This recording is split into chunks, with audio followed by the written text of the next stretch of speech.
News travels fast at Wraith Hollow University. News about the Alpha of the Callaway Pack kissing the heir of the Vale bloodline in front of the entire student body during the full moon trials travels faster than fast. It travels at the speed of gossip, which, as anyone who has ever attended a supernatural school will tell you, is somehow quicker than the speed of light. By sunrise, both families knew. Reese found out how bad it was going to be the second his grandmother called him. Not texted, called. Marion Callaway did not call unless something was either dying or about to start a war, and Reese was fairly sure he wasn't dying.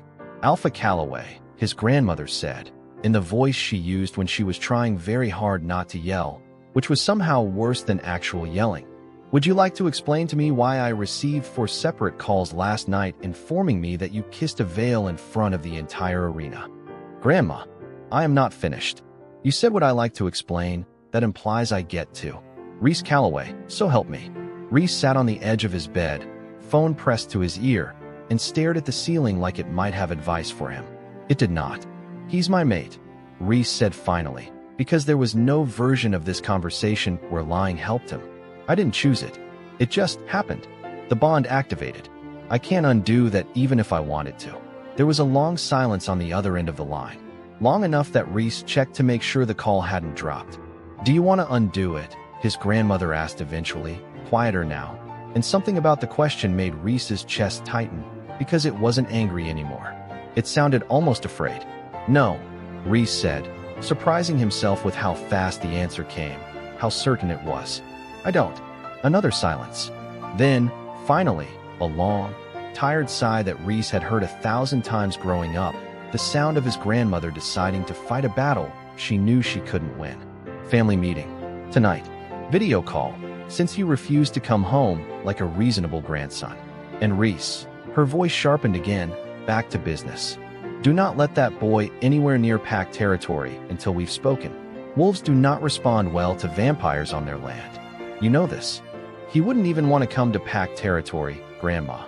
He'd probably complain about the smell. Tonight, Reese. The line went dead. Reese flopped backward onto his bed and groaned so loudly that Milo, asleep on the couch in the next room, yelled at him to shut up through the wall. His phone buzzed again almost immediately. This time it was a text.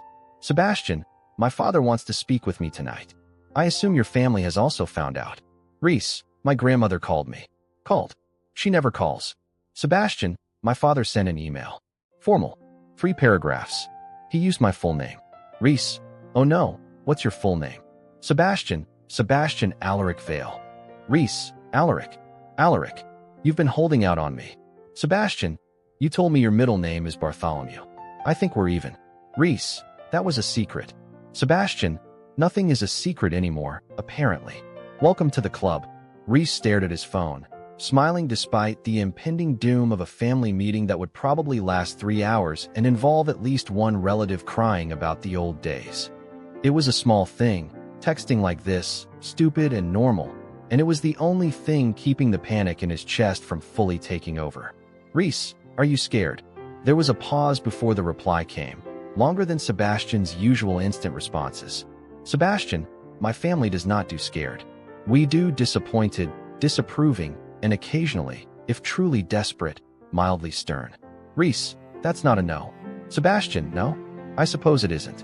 Reese, for what it's worth, whatever happens tonight, I'm not changing my mind. Sebastian, neither am I. Try not to set anything on fire during your meeting. I know how your family gets. Reese, no promises.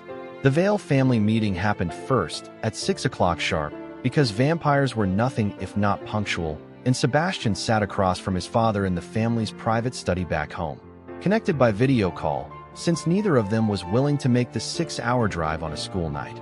With his spine perfectly straight and his hands folded in his lap, like he was defending a dissertation instead of his own heart. Alaric Vale Sr. was a tall, elegant man with silver-streaked dark hair and the kind of stillness that made most people in the room forget to breathe. He did not raise his voice. He never had to. A werewolf, his father said, not as a question. The Callaway Alpha, specifically. Yes. You understand the history there. I understand it, Sebastian said. I have understood it since I was 6 years old, and you first told me the story of the Accord. Then you understand why this concerns me. With respect, Father, I don't think it does. I think it concerns you because it's inconvenient, not because you believe he's dangerous. His father was quiet for a long moment, studying him with an expression Sebastian couldn't quite read, which was rare, because Sebastian had spent 20 years learning to read every flicker of his father's face. Is it a bond? His father asked finally. A true one, not infatuation. It's a true bond. You're certain? I have never been more certain of anything in my life, Sebastian said, and something in his own voice surprised him. A rawness he rarely allowed himself, especially not in front of his father. I fought it for weeks. I told myself it was nothing. It is not nothing. His father exhaled slowly, and for the first time in the conversation, something in his shoulders eased, just slightly. Vampires do not get true bonds often, he said. Once in a generation, if that. You know this.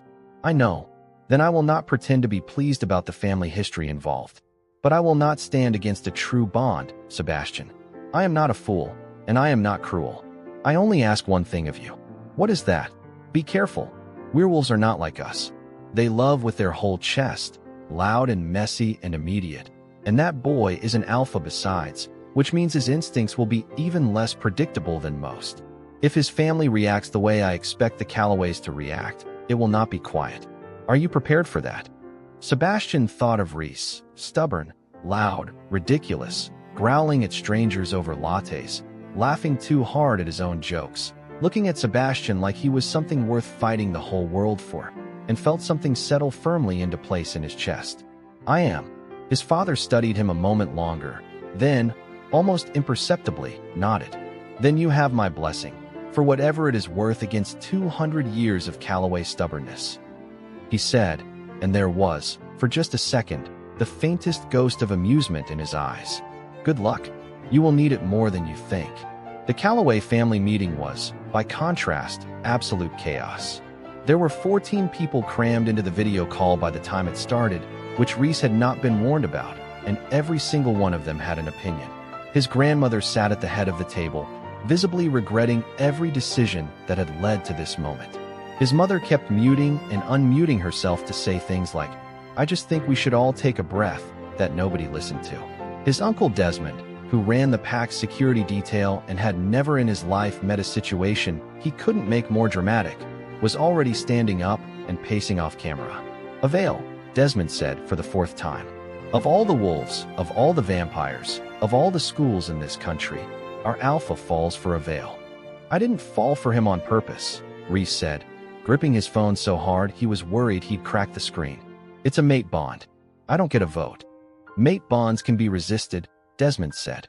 They really can't, actually. Talia's mother, Aunt Bree, cut in from her little video square. That's not how it works, and you know it. Desmond, you're just being dramatic because you still haven't forgiven the Valas for the trade dispute in 2003. That trade dispute cost us the Eastern Territory. It cost us 4 acres of forest that we didn't even use. It's the principle.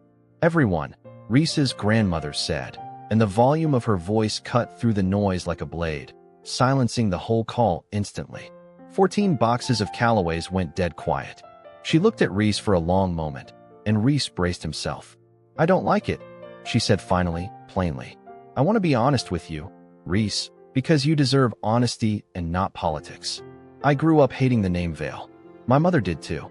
That kind of thing doesn't just disappear because the universe decided to be difficult. I know. But, she continued, I am not going to sit here and pretend I don't remember what happened to your Uncle Desmond's cousin Ren, who fought her bond for 6 years because our family disapproved, and who is, to this day, one of the saddest women I have ever met. A broken bond breaks the wolf too, Reese. It's not a punishment. It's a wound that never closes. The whole call had gone silent, even Desmond. I will not do that to you, his grandmother said. I don't have to like this, but I will not stand between you and your mate. That is my decision, and it is final, and anyone on this call who disagrees can take it up with me directly. She looked pointedly at Desmond's box. Desmond looked away. Reese felt something in his chest crack open, relief flooding in so fast it made his eyes sting. There will be conditions, his grandmother added, because of course there would be. He meets the pack properly, in person, formally, and Reese, you control yourself around him in front of the family. No growling at your own relatives because they looked at him wrong. I know how alphas get. I do not growl at. You growled at your own mother for standing too close to your food last Thanksgiving. That's different. That was turkey. Reese. Fine. Fine. I'll behave. His grandmother's mouth twitched, the smallest, most reluctant almost smile. We'll see. 2 weeks later, the restrictions officially began, and Reese quickly discovered that nothing. Not 200 years of family history, not a full council of anxious relatives, not even a very stern vampire father with an email full of formal paragraphs, was going to stop him and Sebastian from finding ways to be exactly where they weren't supposed to be. The rule, agreed upon by both families in a tense joint phone call that Reese and Sebastian were forced to sit through in painful silence, was simple. Supervised meetings only, on neutral campus ground, until both families had a chance to properly assess the situation, which, translated from parents speak, meant, we do not trust either of you to behave, so we are going to make this as inconvenient as possible. It backfired spectacularly. You know, Sebastian said, 1 week into the restriction, pressed into the narrow gap between 2 bookshelves in the abandoned wing of the library where absolutely no supervision existed. I think our families have accidentally made this worse. Worse how?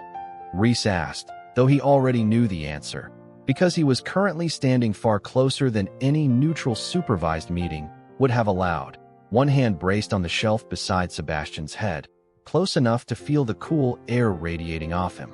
They told us we couldn't be alone together unsupervised, Sebastian said, voice low. And now it's the only thing either of us can think about. That's very presumptuous of you. Maybe I just like books. You've been holding the same book upside down for 10 minutes. Reese looked down. He had, in fact, been holding the book upside down for 10 minutes. He did not fix it. It was a matter of pride at this point. Fine, Reese said. Maybe I like being close to you. Sue me. I don't need to sue you. I could simply tell your grandmother you snuck away from the supervised study session. You wouldn't. I might. You're evil. I'm efficient, Sebastian said. And there it was, that small, private smile that Reese had come to think of as his, the one Sebastian only ever wore around him. Besides, if I told on you, I'd be telling on myself too. I have far too much dignity for that. Reese leaned in closer, close enough that his next words came out barely above a whisper. You know, for someone who talks about dignity so much, you're awfully comfortable letting me back you into a bookshelf. I'm not being backed into anything, Sebastian said, perfectly calm, perfectly composed, which only made Reese more determined to break that composure. I'm allowing this. Allowing it. Yes. You're saying you're letting me win.